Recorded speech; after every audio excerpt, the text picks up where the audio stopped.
بسم اللہ الرحمن الرحیم۔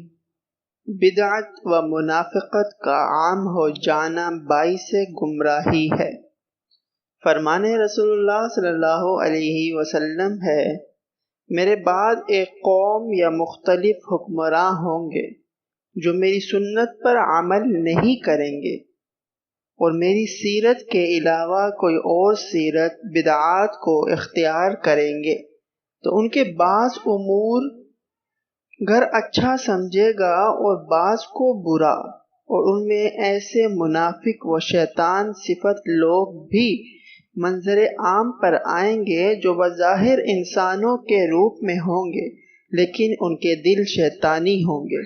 چنانچہ ان حالات میں تم قرآن و سنت کو تھام کر تمام فرقوں سے کنارہ کش ہو جانا، اگرچہ درخت کے تنے کے ساتھ چمٹنا پڑے، یہاں تک کہ تجھے موت پا لے۔